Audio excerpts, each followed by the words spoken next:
પોરબંદરના જામકંડોરણામાં પ્રેમનું પાનેતર નામે 9મો શાહી સમૂહ લગ્નોત્સવ યોજાયો હતો, જેમાં લેઉવા પટેલ સમાજની 511 દીકરીઓએ પ્રભુતામાં પગલાં માંડ્યા હતા. વિઠ્ઠલ રાદડિયાની પુણ્ય સ્મૃતિમાં તેમના પુત્ર જયેશ રાદડિયા દ્વારા સમૂહ લગ્નોત્સવનું આયોજન કરવામાં આવ્યું હતું. આ ઉપરાંત વરરાજાઓના સામૈયા માટે ગીર સફારીની ખુલ્લી જીપોમાંથી માંડી વિન્ટેજ કાર સુધીની વ્યવસ્થા કરવામાં આવી હતી. જ્યારે લોકોને અગવડ ન પડે તે માટે 10,000થી વધુ સ્વયંસેવકો છેલ્લા કેટલાક દિવસથી સતત ખડે પગે ફરજ બજાવી હતી.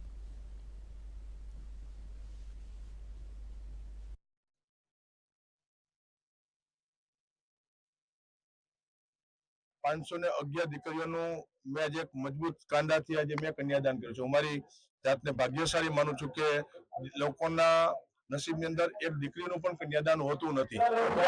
આજે 9મો શાહી સમૂહ લગ્ન અને આજે 2000 જેટલી દીકરીઓને કન્યાદાન કરવાનો મને મારા પરિવારને અવસર મળ્યો છે. અપેક્ષાથી પણ વધારે લોકો જ્યારે અહીંયા ઉપસ્થિત થયા છે ત્યારે હું આભાર વ્યક્ત કરીશ મારી જેતપુર અને જામકંડોરણાની 10,000થી વધારે સ્વયંસેવકોની ટીમનો સવારથી લઈને અત્યાર સુધી આખા કાર્યક્રમની અંદર જવાબદારી નિભાવી છે, નિસ્વાર્થ ભાવે જવાબદારી નિભાવે છે. એના થકી આવડી મોટી ઇવેન્ટ આજે સફળ થઈ છે.